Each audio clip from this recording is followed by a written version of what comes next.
Hello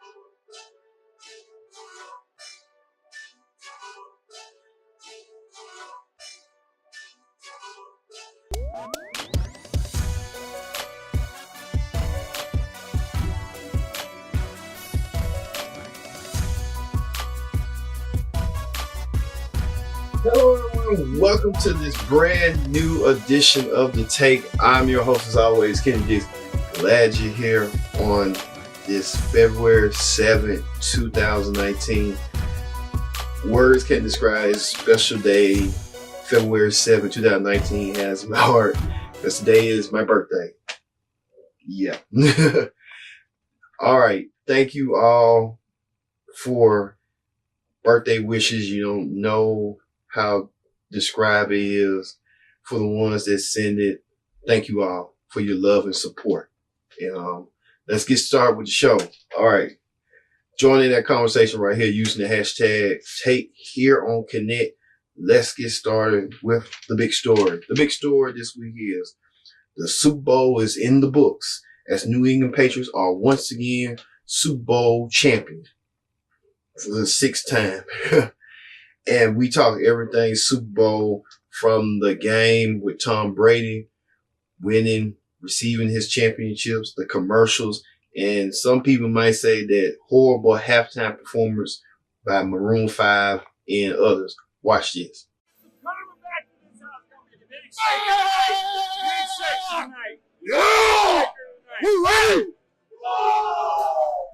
offer the ATL tailgate here for any Step Up fan who buys a ticket via Step Up. We have entertainment all leading up to the game at 6:30, which is right next door at Mercedes-Benz Stadium. First time face paint. We're gonna win! You're thinking, why would any adult choose something like this? Love of the game. TB12, let's go! Got some nerves right now, do pregame stretching. Playing the awesome game of cornhole. How do we play? I'll show you if you give me a second. Mary had a little ram. The person who grabs the most tickets in those 30 seconds will win a gift certificate from StubHub. It's the first thing I saw when I got here, and I said, I gotta play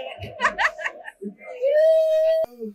Well, you know, Super Bowl was great and grand, where Pepsi did a whole spiel of commercial trying to come into Atlanta and take over, where their rival Coca-Cola with Carly B and Lil Jon.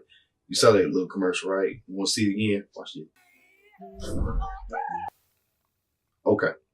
So we got you up to speed with the commercial.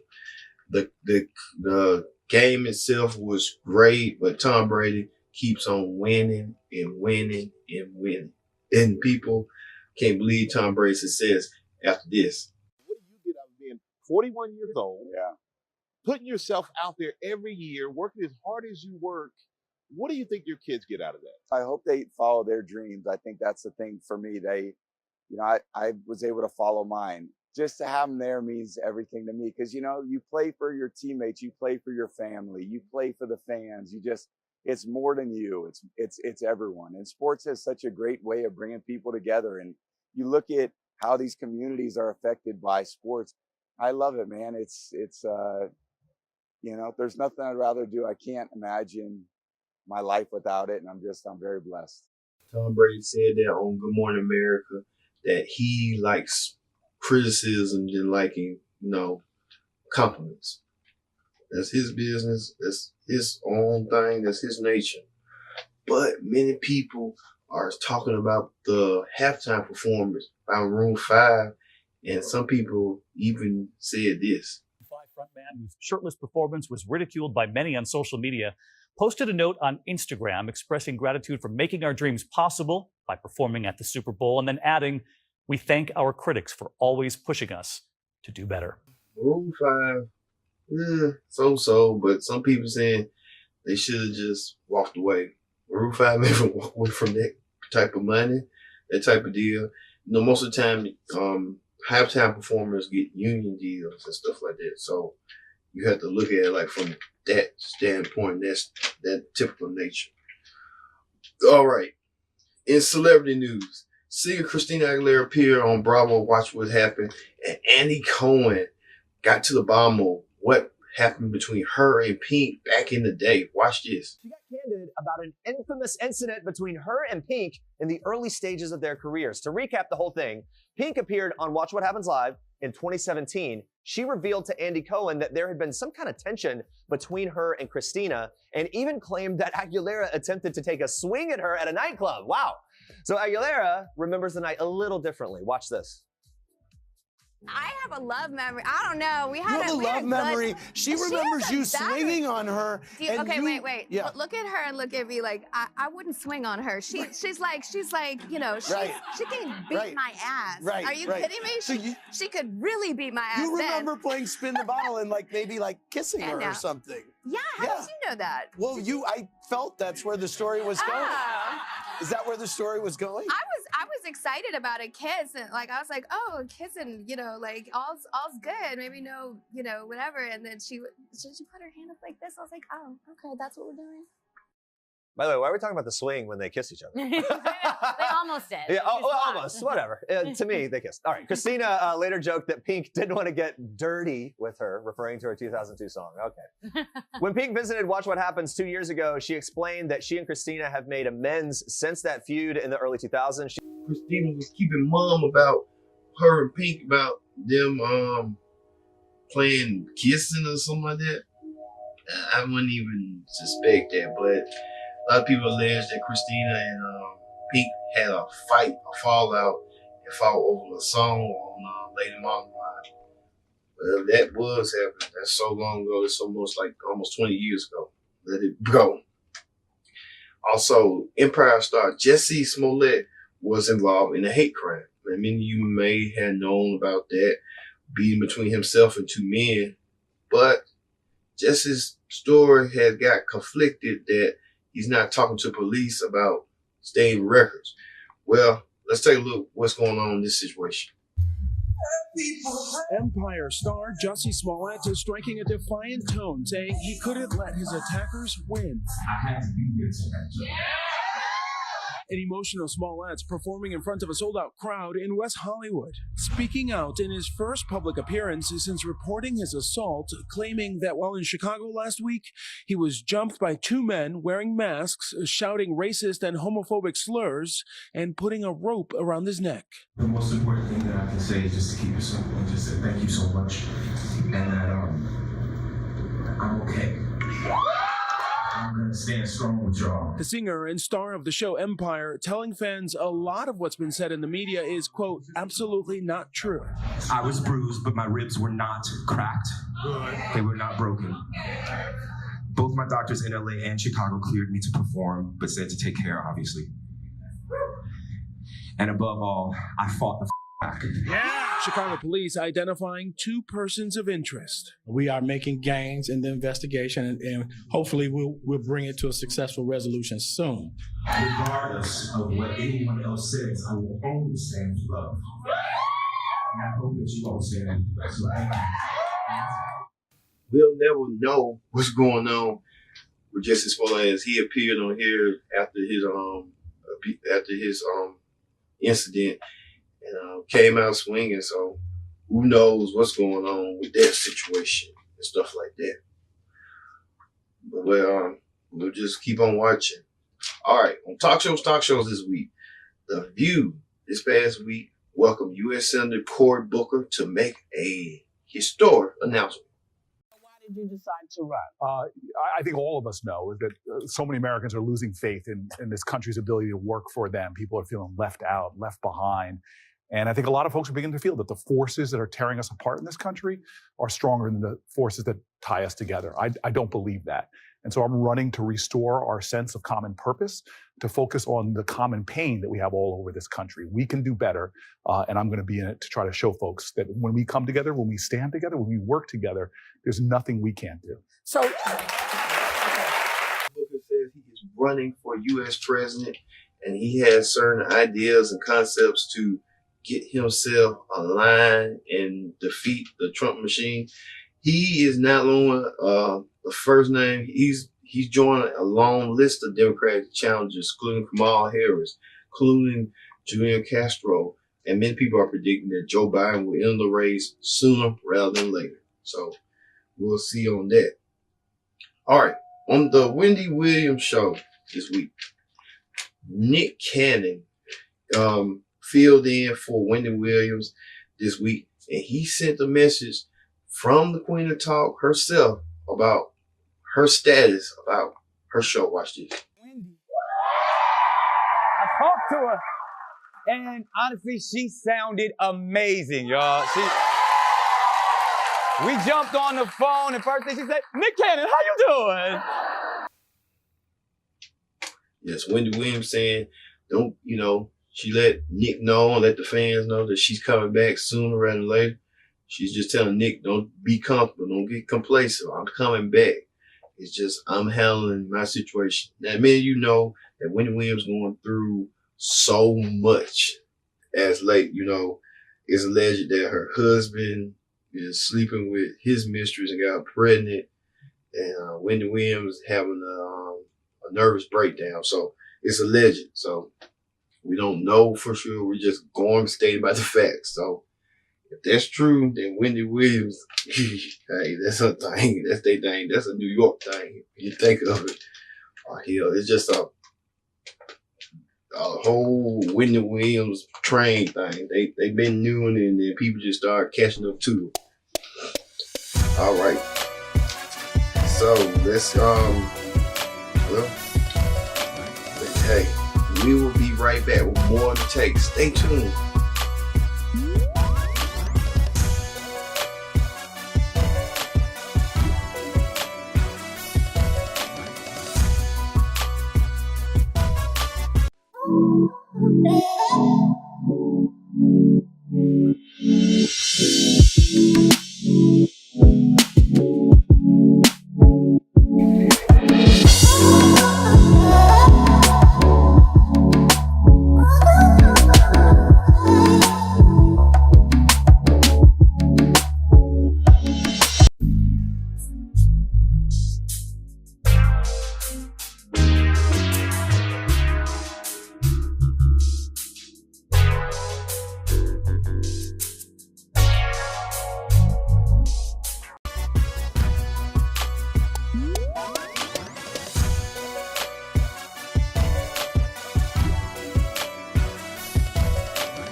Welcome back to the take here on Connect TV. Joining that conversation right here using the hashtag take here on Connect.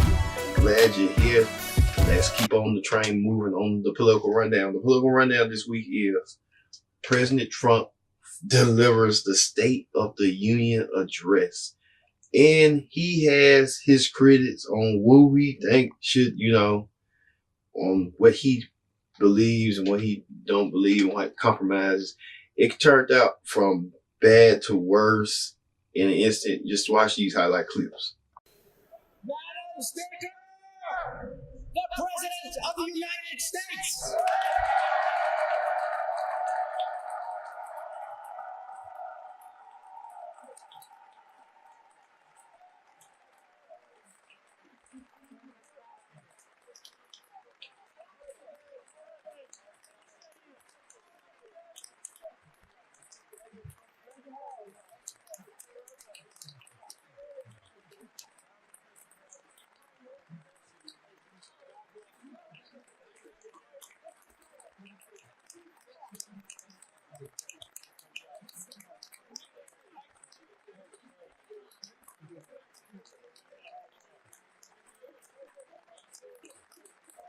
My administration has sent to Congress a common sense proposal to end the crisis on the southern border. It includes humanitarian assistance, more law enforcement, drug detection at our ports, closing loopholes that enable child smuggling, and plans for a new physical barrier or wall to secure the vast areas between our ports of entry. In the past, most of the people in this room voted for a wall, but the proper wall never got built. I will get it built.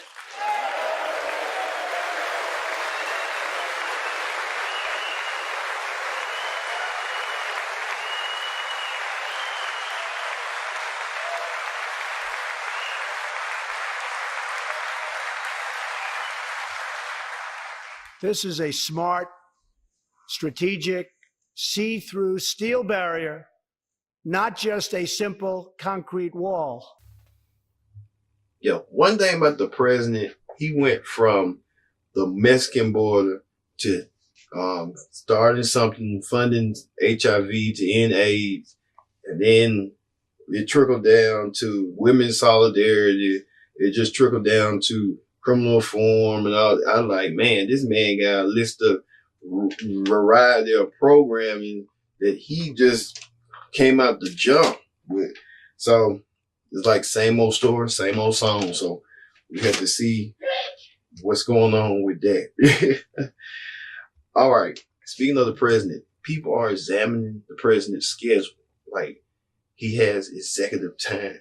And many people are wondering, why haven't he had a long period of executive time and he did not showing, casing everything? The president is trying to build the masses on what he believes is his own type of chord. So, you know, President Trump wants to do things on a certain basis that you never thought he would do. So it's just, you know, hey, it's what it is.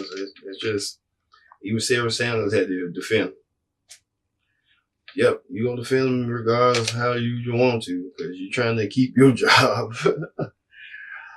All right. Even on that, Stacey Abrams, you remember Stacey Abrams? We talked about her on the View. She was the candidate for governor in Georgia, and she gave the Democratic response in the State of the Union rebuttal, and she did her own fact-checking on the president. Watch this. Let's be clear. Voter suppression is real. From making it harder to register and stay on the rolls, to moving and closing polling places, to rejecting lawful ballots, we can no longer ignore these threats to democracy. While I acknowledge the results of the 2018 election here in Georgia, I did not, and we cannot, accept efforts to undermine our right to vote. That's why I started a nonpartisan organization called Fair Fight to advocate for voting rights. This is the next battle for our democracy, one where all eligible citizens can have their say about the vision we want for our country. Compassionate treatment at the border is not the same as open borders. President Reagan understood this. President Obama understood this. Americans understand this. And Democrats stand ready to effectively secure our ports and borders. But we must all embrace that from agriculture to healthcare to entrepreneurship, America is made stronger by the presence of immigrants, not walls. And rather than suing to dismantle the Affordable Care Act, as Republican attorneys general have, our leaders must protect the progress we've made and commit to expanding healthcare and lowering costs for everyone. Stacey Abrams trying to be a rising star. Many people see her might want to run again, but run as in the U.S. Senate. So endless, the possibilities are endless if you think about it. All right. Speaking of more controversy, Virginia governor is in hot water for this.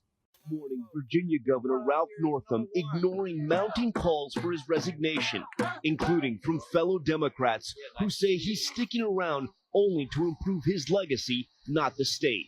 I think he's trying to rehabilitate himself, and there's a place for him to do that, but it's as a private citizen. It's not as governor of Virginia. So you think now this is more about him than about the government? I think it's more about his legacy than it is about the government, yes. Northam's trouble started after this racist photo surfaced from his medical school yearbook page. I believe then and now that I am not either of the people in that photo. But Northam admitting he did appear in blackface when he dressed up as Michael Jackson for a dance contest in 1984. I had the shoes, I had a glove, and I used just a little bit of shoe polish to put under on my cheeks. Right now, Northam is trying to stick to power and asking for forgiveness. If we get to the point where we feel that we're not effective, that we're not efficient, not only for our caucuses, but the Commonwealth of Virginia, then we will revisit this and make decisions. Next in line is Lieutenant Governor Justin Fairfax, who says he's ready to lead the state if Northam resigns. There's a lot of uncertainty right now in our government, but we always have to be prepared to assume our roles and responsibilities that are given to us by the Virginia Constitution. But this morning, Fairfax himself is under fire after an unconfirmed report surfaced about an alleged sexual misconduct accusation from 2004, an allegation the lieutenant governor vehemently denies. And this is 14 years ago, and in fact, when we first were, this thing was not only from left field, it's from the planet Mars, because it didn't happen in the way that is described. So, they say he was They say he was not a Republican. He's a Democrat. Now you got to do the right thing, man. Regardless if you're Democrat, Republican, or independent, or in between, or you're racist, or anything like that, you need to resign. And a lot of people are calling for him to resign, but he doesn't want to resign. He's trying to stay in it and sticking to it.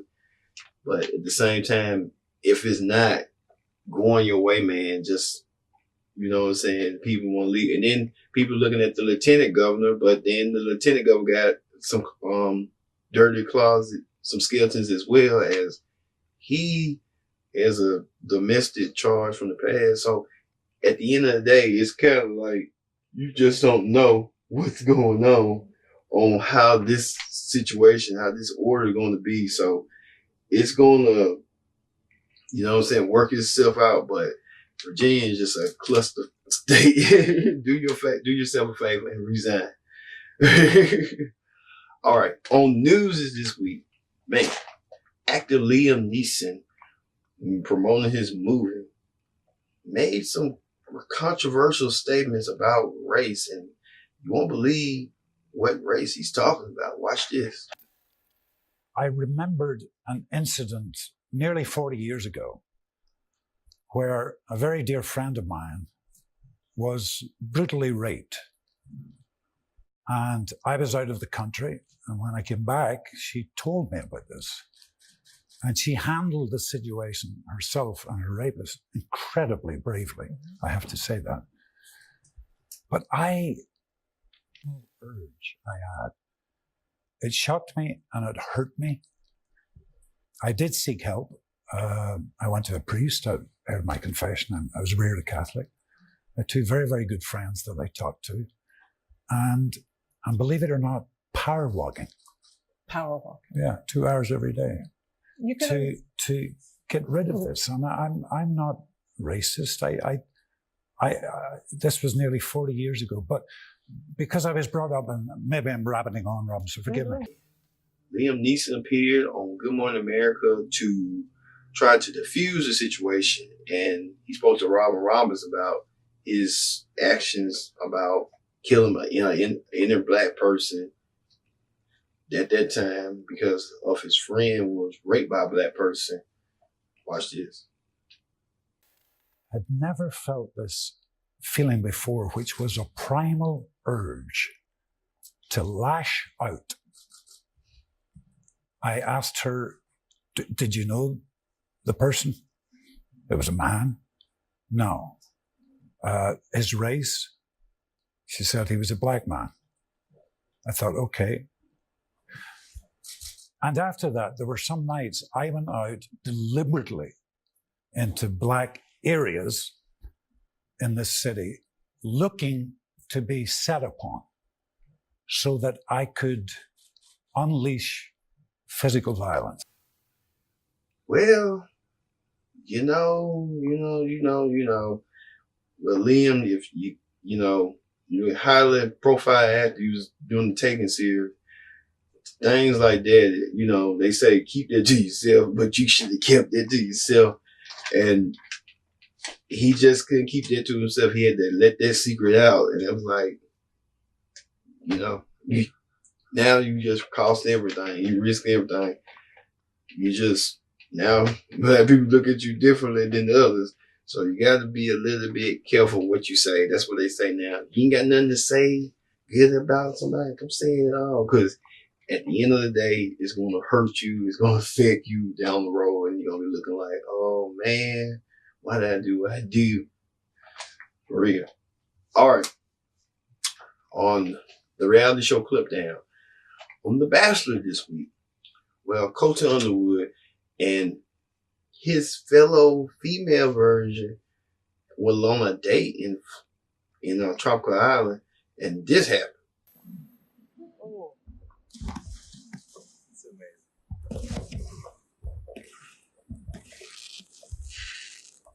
I have kissed a boy. It was so good. It literally just felt so natural. Yeah, they kissed each other, but you know, hey, that ain't typical.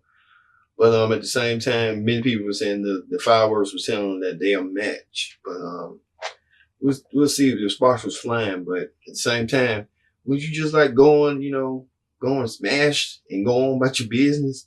Oh, Colton shit had done, but Colton being the gentleman, just trying to please and keep things, dating contested world and stuff like that. So, hey, Colton was just doing his thing when he wanted to do it. All right. A New Jersey man does the most stupidest thing ever. Watch this.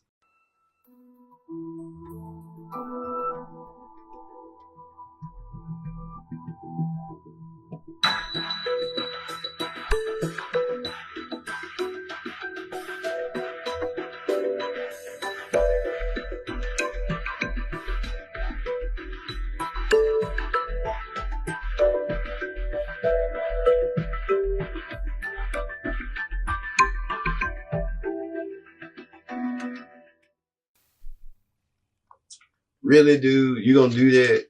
You just gonna get on the area and just lay on like ice and then try to fake an injury.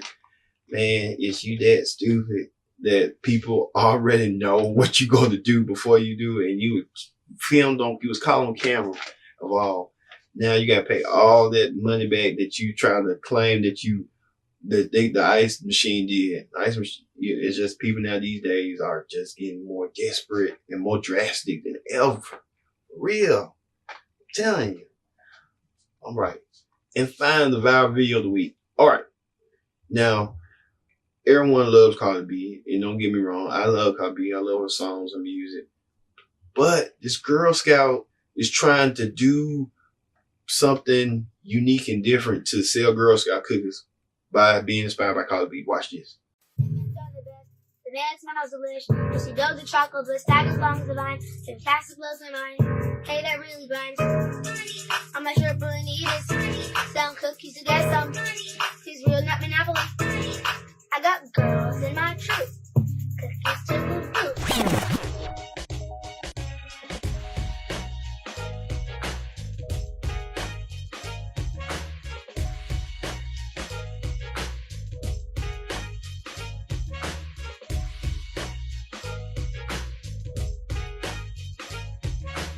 Cardi B is inspiring this girl to have Girl Scout cookies. She inspired me to buy some Girl Scout cookies.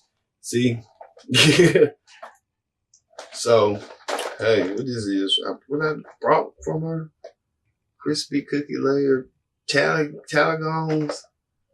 I might like that. And truffles. Well, they shortbread cookies. Girl Scout. Well, she calling me. She'll be calling y'all out there too. All right, everyone. Thank you all for watching the tape. Thank you again. Hope to see you next week. Thank you all for all the birthday wishes, and we'll see you next time here on the tape. See you later.